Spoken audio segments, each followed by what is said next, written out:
एक समय की बात है, प्राचीन राज्य वाराणसी के अलग अलग किनारों पर बसा हुआ, जहां नदी गंगा के सुदीर्घ किनारों पर बसे एक युवक नामक सिद्धार्थ रहता था। सिद्धार्थ राजवंश के सदस्य थे और उनका जीवन विलास और शक्ति की ओर पथिक था। हालांकि उनका हृदय गहरे असंतोष और अर्थ की खोज से भरा हुआ था, जो उनके राजकुल उपबृहनी के सामाजिक सुखों को पार करता था। सिद्धार्थ के पहले वर्षों में उन्हें महल की दीवारों के भीतर एक सुरक्षित जीवन जीना पड़ा था। उनकी हर आवश्यकता को ध्यान से देखा गया और उन्हें महल के द्वारों के बाहर के जीवन की कठिनाइयों से बचाया गया। फिर भी जैसे ही वे बड़े होते गए, उनकी आत्मा में एक बढ़ती हुई बेचैनी की भावना थी। उनके चारों ओर का धन, जो कभी उन्हें खुशी देता था, अब सुदूर और अस्थायी लगने लगा। एक दिन अपनी अंदर की इच्छा को और नहीं दबा पा रहे सिद्धार्थ ने निर्णय लिया कि वह महल की दीवारों के पार बढ़ेगा।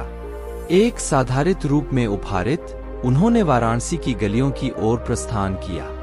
उन्हें जो कुछ भी मिला, वह सिद्धार्थ को एक परिवर्तन का अनुभव कराने वाला था।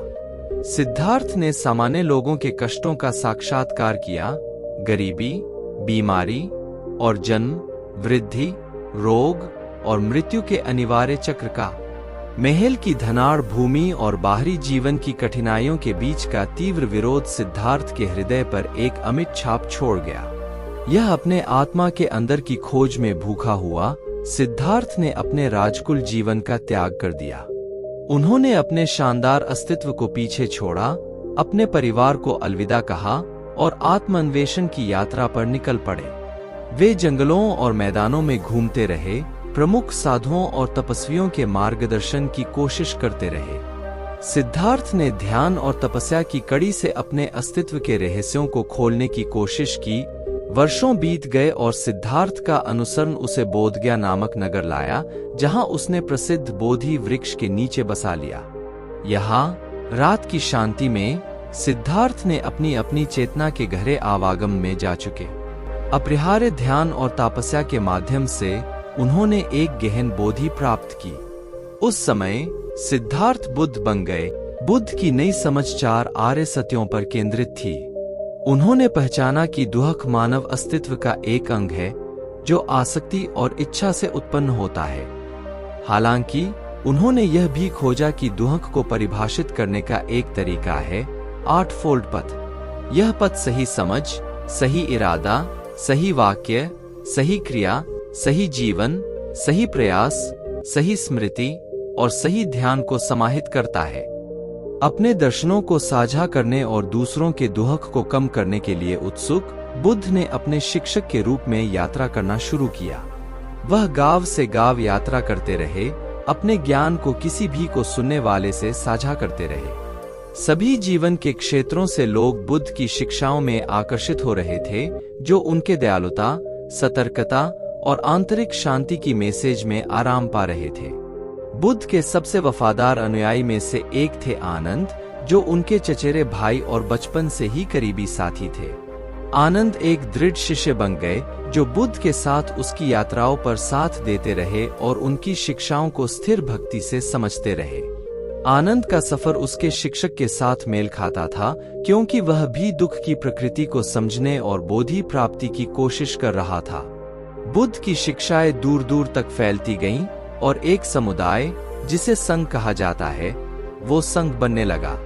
संघ में समर्पित होने वाले साधु और साध्वियां दुनियावी आसक्तियों से मुक्त होने के लिए जुड़ गए, जो 8फोल्ड पथ के अभ्यास और बोधि प्राप्ति की कड़ी में अपना समर्पण कर रहे थे। संघ उन लोगों के लिए एक शरण बन गया जो पीड़ा के चक्र से मुक्ति पाने की कोशिश कर रहे थे, एक समुदाय जो बुद्ध की शिक्षाओं के साझा समर्थन के द्वारा बंधित था। एक दिन जब बुद्ध और उनके शिष्य राजगृह के शहर से गुजर रहे थे, उन्होंने एक आदमी से मिला जिसका नाम अंगुलिमाल था। अंगुलिमाल एक बड़ा डाकू था जिसने उस क्षेत्र को आतंकित किया हुआ था, जिसके लिए उसे उसकी पीठ पर कटे हुए विक्षिप्त इंगलियों का माला पहना हुआ था। उसकी भयानक प्रतिष्ठा के बावजूद अंगुलिमाल की आंखों में कुछ अंतरंग कुशल दिखाई देता था। बुद्ध कृपा से प्रेरित अंगुलिमाला के पास गए। भय से पीछा हटाने की बजाय बुद्ध ने उससे दया भाव से बातचीत की उसे अपने हिंसात्मक रास्तों को छोड़ने और अहिंसा और शिष्टाचार का मार्ग अपनाने के लिए आमंत्रित किया। बुद्ध के शब्दों से प्रभावित होकर अंगुलीमाल ने अपने अंदर एक गहरे परिवर्तन का अनुभव किया। उसने अपने अपराधी जीवन को त्याग दिया, बुद्ध के शिष्य बन गया और सती और करुणा की प्रैक्टिस में समर्पित हो गया। अपने आगामी वर्षों में बुद्ध ने अपनी शिक्षाओं को साझा करना जारी रखा, जीवन की अनित्यता और परिवर्तन के सामने सतर्कता को बढ़ावा देने की महत्वपूर्णता पर जोर दिया।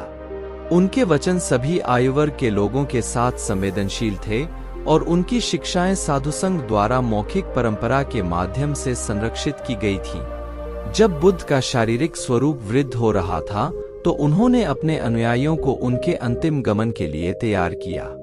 उन्होंने उन्हें आश्वस्त किया कि उनकी शिक्षाएं, धर्म उनका शाश्वत मार्गदर्शक होगा। एक दिन कुशीनगर नगर में उनके शिष्यों के संग घिरे हुए बुद्ध ने गहरी ध्यान में प्रवेश किया और शांति से अंतर्निर्वाण की स्थिति में चले।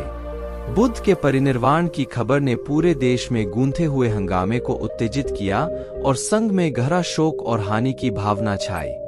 हालांकि बुद्ध की शिक्षाएं जीवित रहीं, उनके वफादार शिष्यों द्वारा आगे बढ़ाई गई। साधु संघ, भिक्षु भिक्षुणी समुदाय, साथ ही साधकों ने धर्म को फैलाना जारी रखा, सुनिश्चित करते हुए कि बुद्ध की बुद्धिमत्ता और करुणा सभी के लिए पहुंचने वाली रहे।